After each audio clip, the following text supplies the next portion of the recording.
点，将来有一天还会得到看好你，已经安排是我孙子。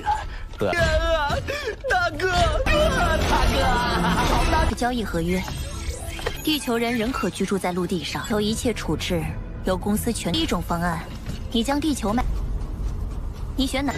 他们不仅就养迫害了董事，让我全扛。及他们管辖的众多奴隶的未来，绝不姑息。我也规划好最佳路线。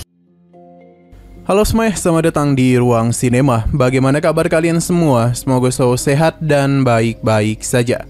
Sesuai jadwal, jadi pada hari ini kita akan kembali melanjutkan series Donghua Penakluk Bintang episode terbaru, yang mana ini adalah episode yang ke-170. Bagi yang mau bergabung dengan series ini, kita sudah sediakan playlistnya.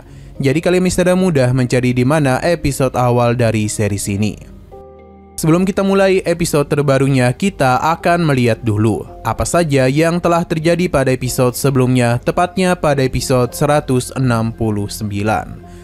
Kedatangan Master Jujian dan pasukan lainnya telah berhasil memberikan ketakutan pada monster serang Gaza. Bahkan tidak ada satupun dari mereka yang bisa memberikan perlawanan, sampai-sampai sang ratu memutuskan untuk mundur. Sayang sekali pada pertemuan ini, para serangga telah berhasil melarikan diri.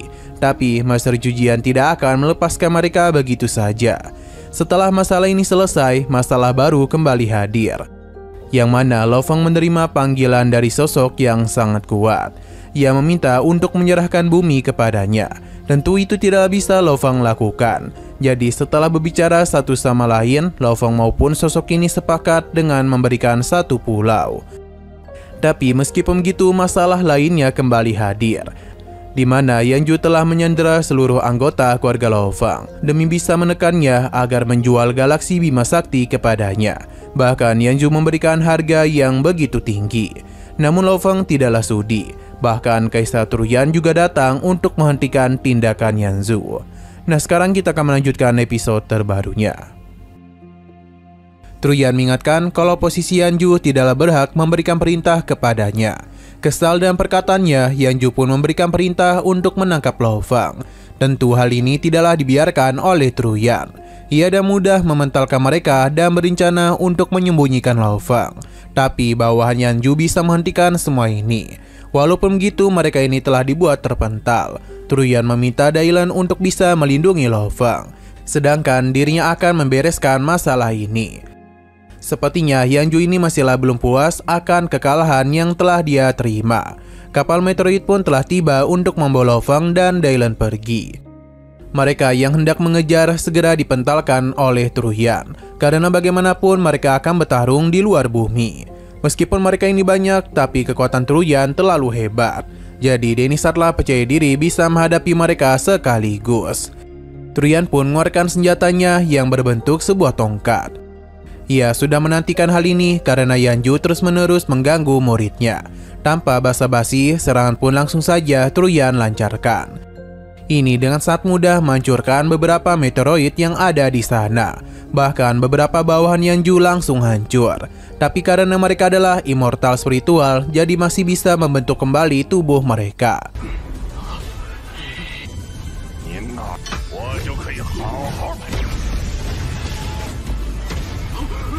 Yanju berencana untuk mengatasi hal ini dengan beberapa pasukannya, sedangkan pasukan lainnya pun diminta untuk mengejar Lo Fang. Akan tetapi Truyan tidaklah membiarkan hal tersebut.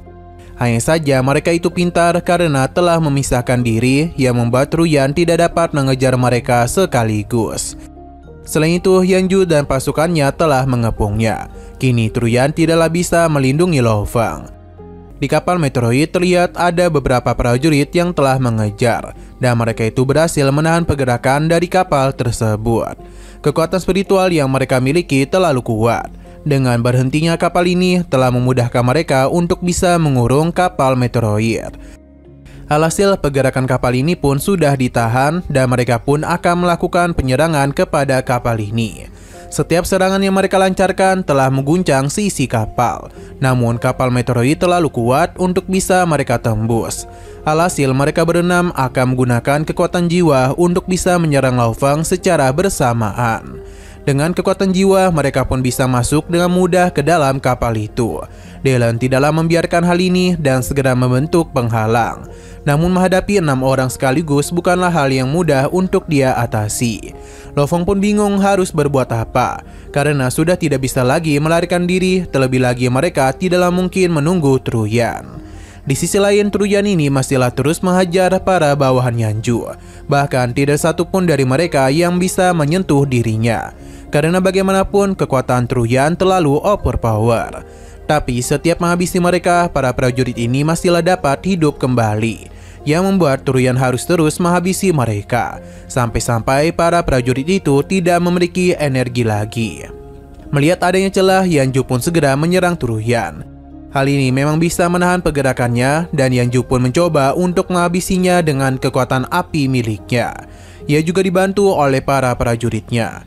Yanju yakin ini telah menumbangkan Truyan. Tapi bagi Truyan, hukum apinya itu bukanlah apa-apa. Yanju pun langsung kena cipok oleh tongkat Truyan. Yang mana ini pun telah membuatnya terpental cukup jauh.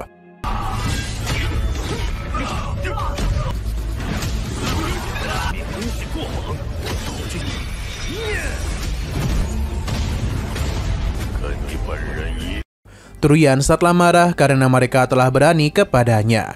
Jadi Denny akan memperlihatkan bagaimana serunya bermain-main bersamanya. Dengan tongkatnya itu, Truyan telah melemparkan Yanju dan bawahannya jauh meninggalkan bumi.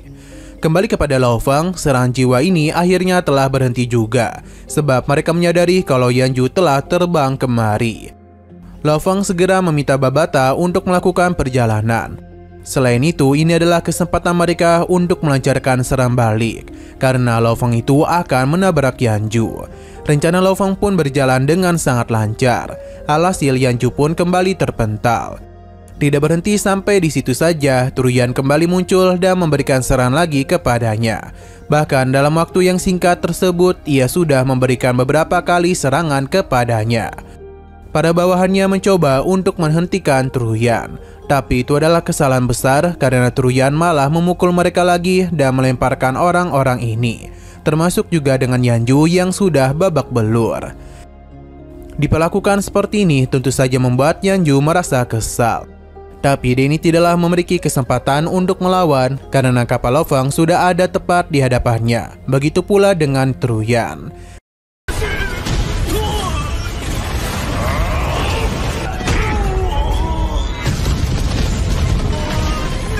Berhubung dia tidak bisa mendapatkan bumi, maka Yanju tidak ingin siapapun yang bisa mengambilnya. Ia pun memberitahu sudah mengirimkan pelayan immortal dari ayahnya untuk bisa pergi ke bumi. Di sana sudah ada harta yang dirinya titipkan, dan dengan harta itu maka bumi akan hancur dalam sekejap. Mendengar hal ini tentu saja membuat Lo Fong sangat amat terkejut. Ia bahkan tidak akan mungkin sempat untuk bisa menyelamatkan bumi, karena ledakan itu datang dengan sangatlah cepat. Di saat Yanju tertawa begitu puas karena mengira bumi akan hancur dalam hitungan detik, Truyan pun memberitahu kalau mereka telah lama mengetahui adanya keberadaan mencurigakan di luar bumi, yang ternyata adalah bawahan Yanju. Untung saja perusahaan sudah membentuk pertahanan dan ia pun segera membuka kerajaan Tuhan, yang mana beberapa pasukan pun telah datang kemari. Bahkan utusan Yanju telah ditangkap oleh mereka. Dan pasukan sebanyak ini tentu saja membuat Yanju ketakutan. Mereka datang kemari atas perintah dari Master Jujian untuk bisa melindungi Lo Fong. Long Yuang juga bahkan datang kemari. Atas apa yang telah Yanju lakukan, mereka harus diberikan hukuman. Atas apa yang telah Yanju lakukan, maka mereka harus diberikan hukuman. Jadi penyerahan pun langsung saja mereka lakukan. Tapi Yanju tiba-tiba saja melakukan sesuatu, yang mana kekuatan aneh telah muncul dari kepalanya. Ini bahkan seketika saja memberikan tekanan yang sangat besar kepada seluruh pasukan yang ada di sana. Usut punya usut, ini berasal dari kekuatan yang sangat amatlah besar, di mana ini adalah kedatangan sosok yang sangatlah kuat. Ia tidak bukan adalah ayah dari Yanju. Tidak heran mengapa orang-orang ini terdiam.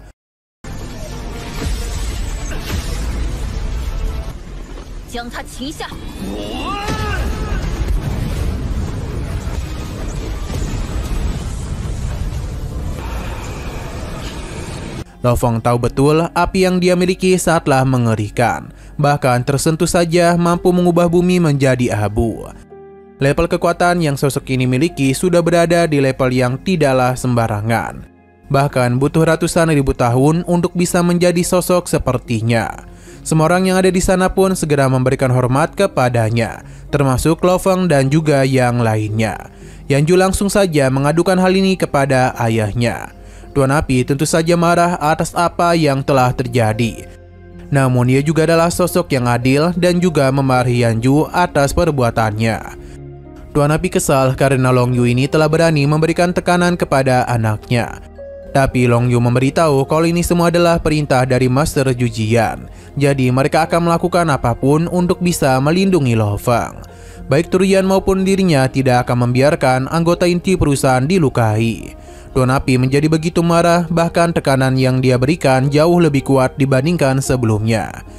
Tubuh Long Yu bahkan hampir saja terbakar. Sedangkan Lo Feng tidaklah terpengaruh oleh kekuatan itu, yang membuat dia penasaran apa yang telah terjadi.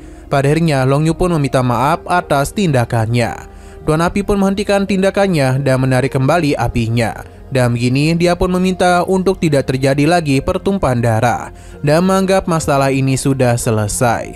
Lo Feng sungguh terpukau dengan kekuatan yang Tuan Api miliki. Tekanan ini bahkan jauh lebih kuat dibandingkan Master Jujian. Seluruh pasukan abadi seakan-akan menyerah di bawah kakinya.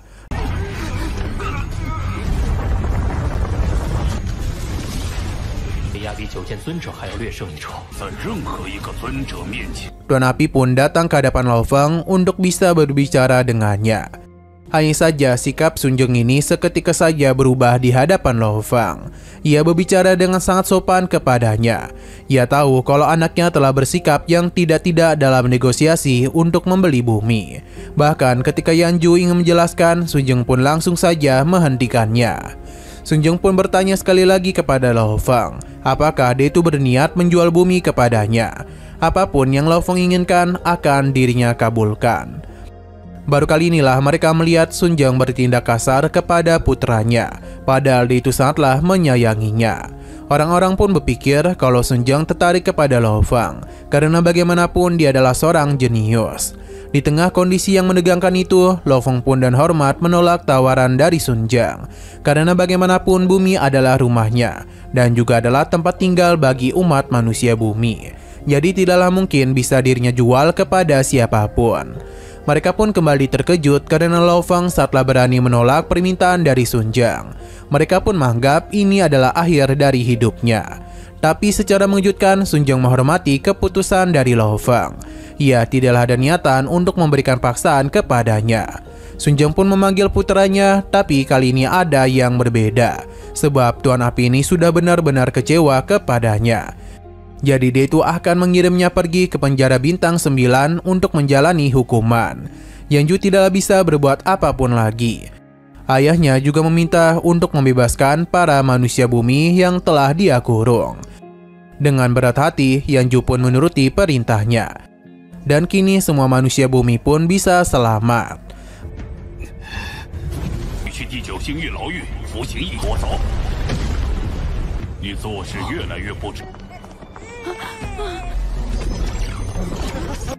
Melihat apa yang terjadi kepada Yanju tidaklah disangka oleh semua orang. Mereka pun penasaran bagaimana jika Yanju menghabisi Lo Feng. Apa hukuman yang akan dia dapatkan itu? Orang-orang pun menjadi penasaran apakah Lo Feng begitu istimewa, sampai-sampai menarik perhatian sosok kuat seperti Sun Jung. Long Yun pun mengajak Lo Feng untuk memberitahukan pesan dari Master Jujian, yang mana mereka sudah tahu ada begitu banyak orang yang tertarik kepada bumi. Bahkan beberapa orang sudah mulai menuju kemari. Long Yu pun penasaran apa yang telah terjadi. Tapi sayang sekali Lo Feng juga tidaklah tahu apa-apa. Padahal dia ini adalah penguasa galaksi Bima Sakti, namun sama sekali tidak tahu mengenai ketertarikan para sosok kuat ini kepada bumi. Seberapa keras pun Lo Feng berpikir, ia belumlah menemukan apa-apa. Truyan menganggap muridnya tidaklah berbohong. Long Yu paham, jadi atas perintah dari Master Jujian, untuk sementara bumi akan berada di bawah perhatian mereka, sebab mereka tidak akan membiarkan siapapun mendekat kemari. Turian menenangkan Lo Feng karena ia yakin kedepannya dia akan tahu apa alasan dibalik semua itu. Sebagai seorang guru, Turian akan melakukan segala cara untuk bisa melindungi muridnya. Turian pun pamit pergi karena semua sudah selesai. Sedangkan Lo Feng sendiri mendapatkan pesan dari Hong karena dia itu telah menemukan sesuatu.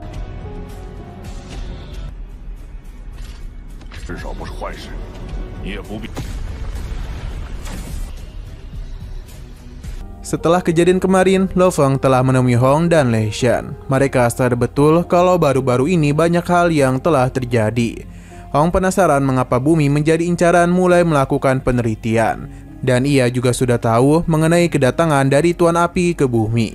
Lo Feng tidak menduga kalau Hong bisa mengetahui hal tersebut. Padahal informasi yang dimiliki oleh manajemen Battle Egg Coliseum terkenal sangatlah ketat. Tapi Hong bisa tahu mengenai tujuan Tuan Api ke bumi. Hong membenarkan hal tersebut dan untung saja Tuan Api tidaklah membuat Lo Feng bermasalah. Ini semua terjadi karena Tuan Api tidaklah berani. Yang tentu saja membuat Lo Feng penasaran apa yang telah Hong ketahui. Hong pun mulai menyinggung sosok Lord of Void God. Mendengar hal itu seketika saja membuat Lei Shan terkejut. Pasalnya Tuan dari Tanjin itu bisa membuat sosok selepel Tuan Api ketakutan. Hong yakin Lo Feng sudah tahu kalau monumen kekacauan dibagi menjadi 52 bagian. Di antara semua itu ada monumen kekacauan Tianshu. Itu adalah monumen ke-10 teratas dari 52 bagian. Kekuatannya sangatlah hebat, bahkan jauh lebih hebat dari monumen kekacauan yang Lo Feng pelajari. Ternyata pencipta dari monumen Tianshu adalah Lord of Void God. Dia merupakan sosok yang sangatlah kuat. Lei Shan tidaklah bisa berkata-kata. Ia pun penasaran dengan cerita yang Hong miliki. Ia pun mulai memberitahu mereka. Cerita ini dimulai di lautan ilusi. Lo Feng yakin Hong pasti sampai ke pulau yang tinggi. Benar saja dia itu telah mencapai pulau ke-21. Hanya saja Hong itu harus gagal untuk mencapai level selanjutnya. Lei Shan awalnya meremehkan Hong. Namun Lo Feng menjelaskan kalau Hong hanya perlu satu langkah saja untuk bisa menyelesaikan lautan ilusi. Karena tempat itu hanya memiliki 21 pulau saja. Alhasil Lei Shan pun menjadi begitu malu karena sudah meremehkan Hong. Lo Feng tahu betul betapa mengerikannya lautan ilusi. Bahkan hanya immortal saja yang bisa melewati 10 pulau teratas. Dan bahkan hanya Venerable Universe saja yang bisa melewati pulau 20 ke atas. Bahkan kala itu Lo Feng hanya mampu sampai ke pulau 9 saja. Mendengar hal itu, Lei Shan pun segera memberikan pujian kepada Hong. Karena prestasi itu jugalah Hong telah menarik perhatian dari pendiri Battle Egg Coliseum dan bahkan akan menjadikannya sebagai murid. Hal ini seketika saja membuat Lo Feng dan Lei Shan terkejut. Karena Lord of Void God adalah yang terkuat di antara ras manusia. Namun untuk menjadi murid resminya, Hong harus mencapai ranah immortal dulu. Meskipun begitu, Lei Shan yakin betul dengan posisi Hong sekarang, maka kedepannya dia pasti akan menerima hal yang besar. Mereka pun menjadi tidak heran mengapa Lord of Void God berbicara langsung kepadanya. Lei Shan pun berencana untuk menjilat kepada Hong, agar bisa mendapatkan posisi yang nyaman. Benar saja Hong ini sudah merekomendasikan Lei Shan kepada Lord of Void God. Mendengar hal tersebut membuat Lei Shan benar-benar terharu. Ia pun segera memberikan hormat kepada Hong. Bahkan Lei Shan juga menggunakan bayangannya karena Hong merupakan sosok agung yang harus mereka sembah.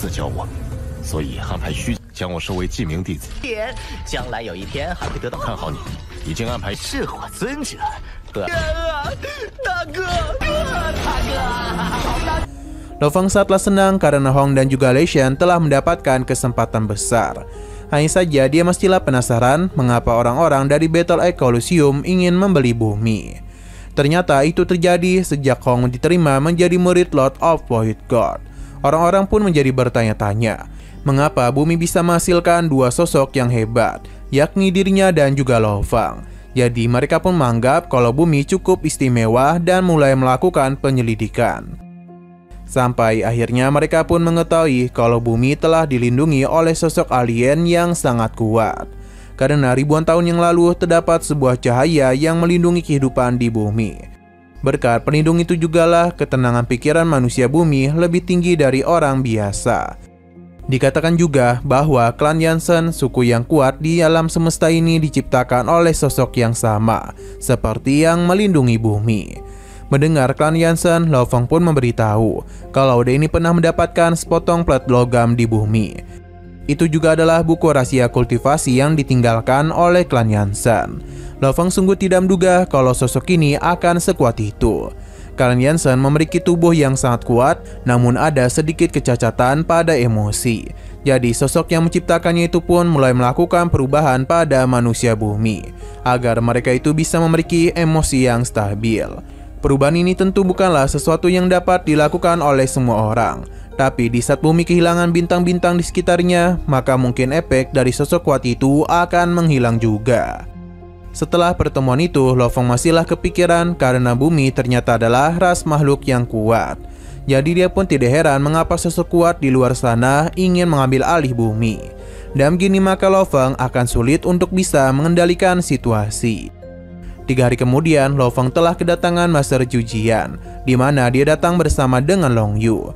Tujuan mereka kemari untuk memberitahu Lo Fong kalau bumi sudah di bawah pelindungan perusahaan.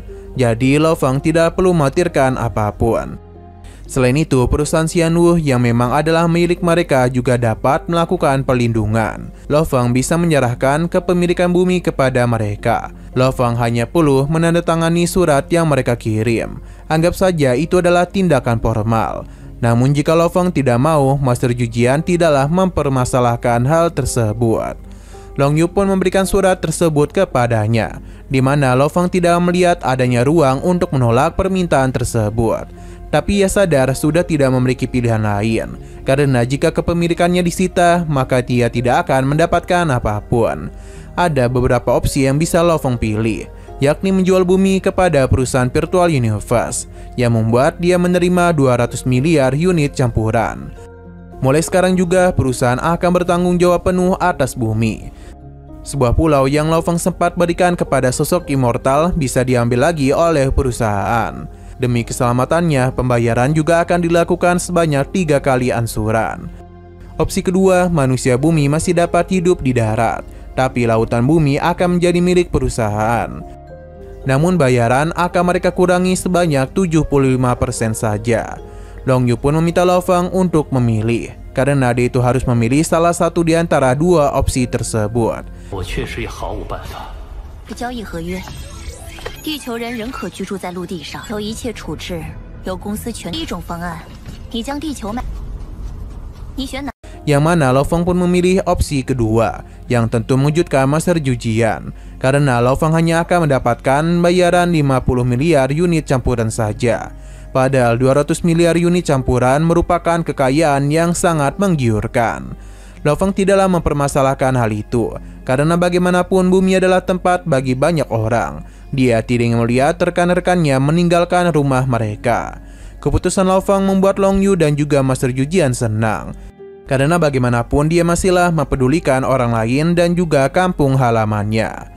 Lo Fong pun segera menandatangani perjanjian tersebut. Setelah pertemuan itu, Babata pun memberitahu kalau 5 juta unit campuran telah masuk ke rekening mereka. Hanya saja Lo Fong itu masihlah kepikiran akan keputusannya, karena sepertinya ia tidaklah begitu bahagia. Lo Fong pun merasa kalau dia ini sangatlah lemah. Bagi perusahaan Virtual Universe dan juga Battle Coliseum, Lo Fong bukanlah apa-apa. Bahkan ketika bertemu dengan Yanju, dia tidak dapat memberikan perlawanan. Babata meminta Lo Fong untuk tidak bersedih, karena bagaimanapun orang-orang kuat di alam semesta ini juga pernah berada di posisinya. Tapi mereka tidaklah menyerah dan selangkah demi selangkah mulai menjadi orang kuat yang dapat berdiri di puncak. Jadi Lo Fong juga bisa melakukan hal yang sama. Pada akhirnya Lo Fong pun tersadar, jadi dia pun berkeinginan untuk menjadi sosok yang paling kuat di alam semesta. Dia akan memanfaatkan plat peninggalan klan Yansen untuk bisa meningkatkan kekuatannya. Selain itu, dirinya juga akan kembali ke kota kekacauan untuk bisa mempelajari beberapa monumen kekacauan, karena di sana adalah tempat yang paling pas untuk meningkatkan kekuatannya. Lo Fong akan menggunakan uang yang baru saja dirinya dapatkan untuk bisa membeli beberapa gulungan yang cukup mahal. Sampai akhirnya Lo Fong pun menerima sebuah misi, yang mana misi ini memberikan hadiah yang cukup besar. Jika Lo Feng berhasil menyelesaikan beberapa tugasnya, dia itu akan mendapatkan 2 juta unit campuran. Misi cincin pertama adalah menghancurkan perdagangan budak yang dipimpin oleh 18 direktur organisasi Ponik Api. Mendengar hal itu membuat Lo Feng penasaran dengan organisasi tersebut. Mereka adalah kelompok yang sering mencari budak dan bahkan memperlakukan mereka dengan sangat tidak adil. Lo Feng pun menjadi kesal karena orang-orang itu melakukan apapun yang mereka inginkan dengan kekuatan yang mereka miliki. Jika hal itu sampai terjadi pada keluarganya, maka Lo Feng tidak akan pernah mengampuni mereka. Tapi misi ini memiliki resiko yang tinggi, karena 18 organisasi Ponik Api memiliki begitu banyak pasukan. Lo Feng paham, tapi dia masihlah penasaran mengapa misinya harus mencapai 80% dan tidak 100%. Sepertinya misi ini membutuhkan kehati-hatian. Babata sudah menyiapkan rute terbaik untuk Lo Feng melakukan perjalanan, dan mereka itu akan pergi ke planet Bed dulu. 他们不仅圈养过哈维董事，任务全考，及他们管辖的众多奴隶的未来。绝不姑息。我也规划好最佳路线。因为没有明确的任务判定标准。 Perjalanan pun mulai mereka lakukan. Selama perjalanan tersebut, terlihat kalau Lo Feng teruslah mempelajari plat logam Yansan. Perlu diingat kalau ini bukanlah plat biasa, namun berisikan beberapa catatan kultivasi. Lo Feng bisa menyadari kalau setiap sel-sel di dalam tubuhnya juga ikut berkultivasi. Ia tidaklah mengira rahasia yang masih belum lengkap itu telah melampaui aturan alam semesta. Andai saja tubuhnya dijadikan sebagai objek internal, maka evolusi gen pada tubuhnya bukanlah hal yang tidak mungkin.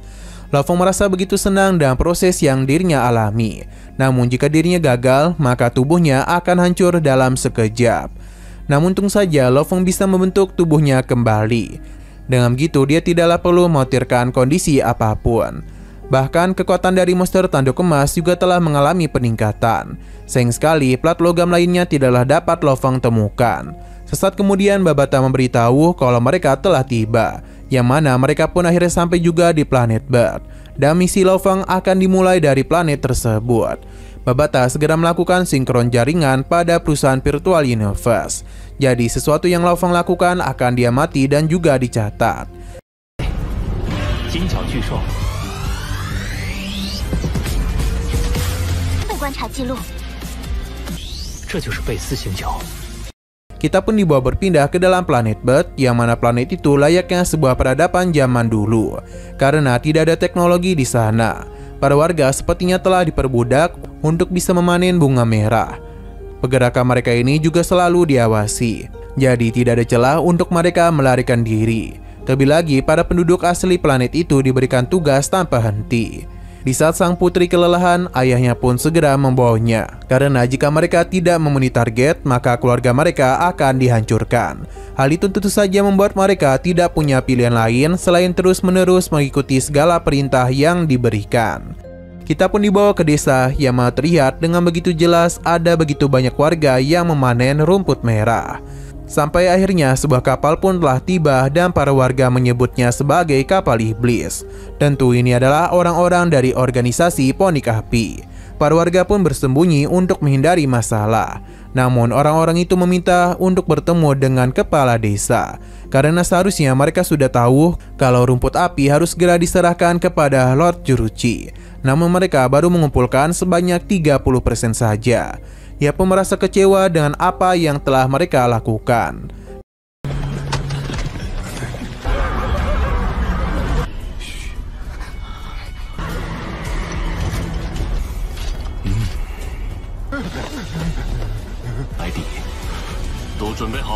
Nah, sayang sekali lagi seru-serunya, episodenya pun harus bersambung dulu. Namun sebelum kita akhiri, seperti biasa kita akan melihat preview bagian selanjutnya, yang mana Lo Feng mulai melakukan pergerakan untuk bisa membasmi organisasi Ponik Api. Tindakan itu dirinya lakukan dengan perlahan-lahan, karena bagaimanapun misinya harus berjalan dengan lancar. Tapi tindakan Lo Feng sudah diketahui oleh para petinggi organisasi Ponik Api. Hanya saja mereka masihlah belum tahu siapa pelakunya. Orang-orang pun menjadi penasaran siapakah yang telah berani melakukan perlawanan terhadap organisasi Ponik Api. Lo Feng benar-benar menggila dalam pembantaian tersebut. 轮到你了。还没有势力敢惹咱们神。 Oke, sekian dulu pada video kali ini. Untuk video selanjutnya akan segera hadir. Jadi bagi kalian yang ingin mengikuti series ini, langsung saja klik subscribe dan aktifkan loncengnya. Terima kasih yang sudah menonton video sampai habis. Jika kalian suka pada video ini, klik like dan share ke teman-teman kalian tentang channel ini. Dan ditunggu aja kelanjutannya. Oke, sampai jumpa di video selanjutnya.